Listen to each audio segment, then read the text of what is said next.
All right, this is an intro into intermolecular forces. So this chapter, chapter 11, focuses on intermolecular forces. What that means is inter means forces between distinct molecules. Two key things determine if something's a solid, liquid, or a gas. First and foremost is the amount of attraction between them. The more attracted the molecules are to each other, the more likely they are to be a liquid or a solid. The less attraction, the more likely they are to be a gas. Second key thing is temperature. Anything can basically be turned into a liquid or a gas if you add enough kinetic energy to it, because as you add kinetic energy, molecules automatically separate, even the strongest held molecules. So the key thing is two things: intermolecular forces, distinctly what characterizes what type of matter you're dealing with and how attracted they are or sticky the molecules are to each other.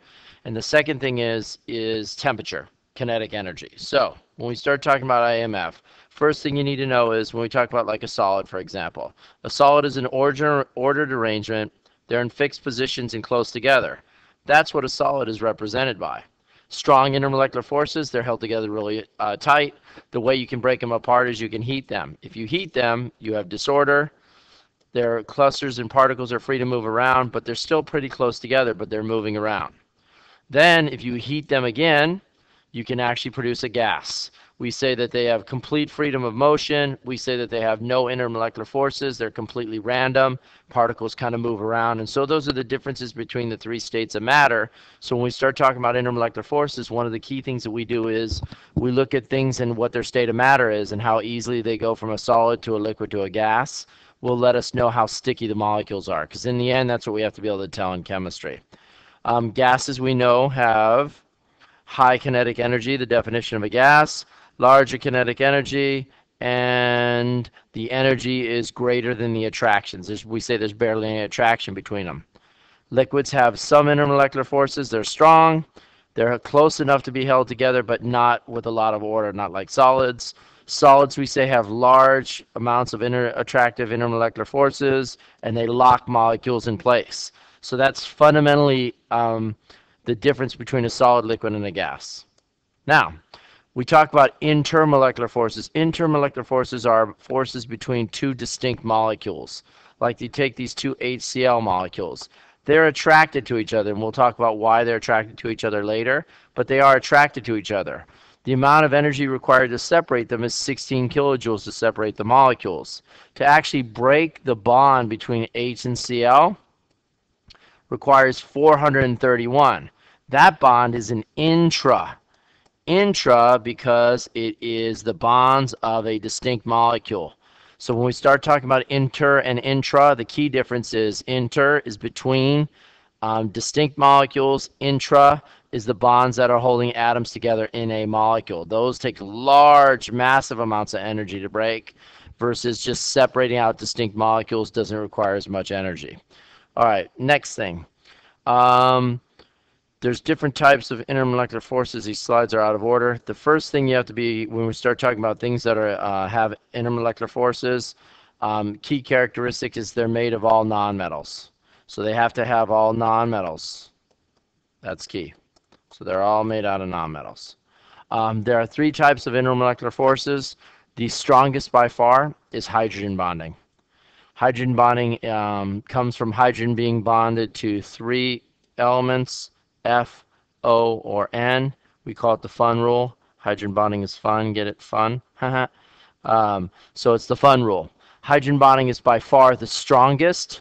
We consider it like a super dipole or super polar, like a super strong magnet. Dipole is the next strongest. That is just a molecule that is polar. How would you know a molecule is polar? We just learned how to draw them, and on the test, you draw the Lewis structure for it, and if it is polar, they're attracted to each other. Then you have London forces are the weakest. So when you go to rank these, hydrogen's the strongest, then you have dipole, then you have London. London forces are the forces between nonpolar molecules. They exhibit slight little forces. We'll talk about that briefly coming up. So those, one key thing you need to know for tomorrow is you need to know the three types of intermolecular forces and how they rank. Hydrogen bonding is the strongest. Second strongest is dipole. Third strongest is London forces. First one, hydrogen bonding. Hydrogen bonding occurs when it's fun, meaning hydrogen is directly bonded to F, O, or N. So basically very strong, super strong dipole-dipole or polar interaction. What happens is the molecules are very attracted to each other. So it's super strong attraction. The molecules are very strongly attracted to each other. Water, if you remember from biology, undergoes hydrogen bonds. So since water hydrogen bonds, it means that water molecules will stick to each other. That's one of the things, if you ever did the penny experiment where you take the penny and you put the drops of water on it and the water bubbles over, it's because of hydrogen bonding. So if you look right here, covalent bond is between the actual molecule. The intermolecular force in this case is hydrogen bonding. Why is hydrogen bonding so strong? There are two reasons. One reason is hydrogen bonding is strong is because you have a hydrogen atom that is bonded to an atom that is very small. Look where nitrogen, oxygen, fluorine are on the periodic table. Their radius is extremely small and highly electronegative atom, which means the atom pulls electrons. So it creates a really strong polar molecule. So like if you have HF, fluorine is very small and greedy. It pulls the electrons in the bond much closer, makes this side very negative. This side becomes very positive. It becomes very, very polar, like a super strong magnet. So the key things you have to know about hydrogen bonding are the atoms where hydrogen bonds to, it creates hydrogen bonding, the fun rule, F, O, or N. The two reasons why hydrogen bonding occurs in those are they're very small atoms, and they're highly electronegative, so they pull the electrons closer to fluorine, making that side negative, or oxygen. It could be an H and O bond or an HN bond. Any of those produce hydrogen bonding. Next type of intermolecular force was on the list was dipole-dipole.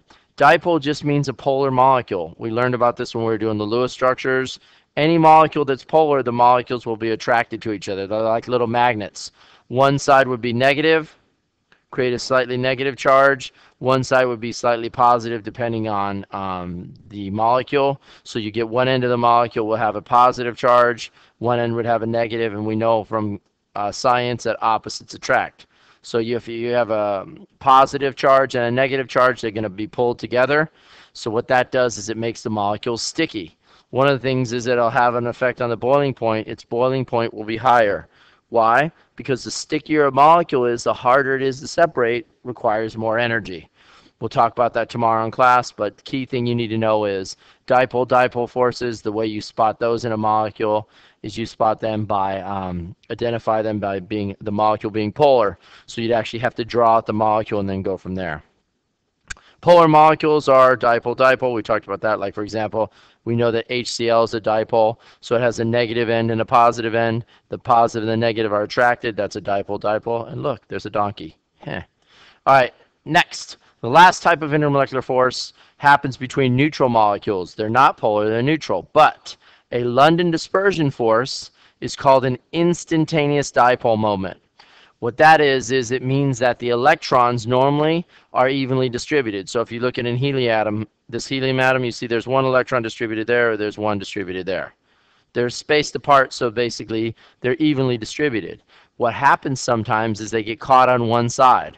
For one reason or another, they get caught to where they get attracted on one side, making one side slightly negative, the other side slightly positive. It's basically like turning a light switch on and off. You have a magnet, magnet on, magnet off. Magnet on, magnet off. So you're turning back and forth, and so it creates an instantaneous dipole. One side of the electron cloud becomes negative because the electrons are caught on this side. This side becomes positive. So then you end up with one of these having a positive side to it, this side having a negative, and there you see the attraction between the two molecules. So electrons happen to be shifted, get caught on one side or the other, and then what happens is it causes an instantaneous dipole. It doesn't stay, though, because electrons repel each other, they get pushed to the other side, and they go back. All right. One of the key things that you need to know, a key word, is polarizability. What does that mean?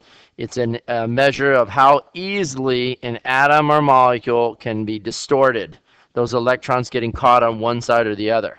So when we start talking about polarizability, it applies to molecules that have London forces. So this is referring to molecules engaging the amount of London forces that they will have. The key word is polarizability. So polarizability would be good to know for tomorrow is how easy is it for your electrons to get distorted and creating an instantaneous dipole. So big molecules are easier to be polarized. They have more electrons, so the chance of an electron getting caught on one side or the other, creating a slight polarity, is greater. So one key thing is big molecules that are big and squashy versus a little molecule, you have a greater chance of electrons getting caught on one side or than the other, causing a negative pole on one side, a positive pole on the other. Instantaneous, it goes on, then goes off, goes on, and goes off. Those are the three types of intermolecular forces. Okay, so you need to know for tomorrow. Key things you need to know are the difference between inter and intramolecular bonding. Talked about that. Review it if you need to. You need to know the three types of intermolecular forces. There's hydrogen bonding is the greatest. So you have H bonding, you have dipole, and then finally London. You need to know the definition of polarizability. So make sure you fill out the video review sheet. If you have any questions, you can email me, but you'll have a site quiz at the beginning of the period, and make sure you print out the two things that you need to bring for class tomorrow. All right? Have a nice day.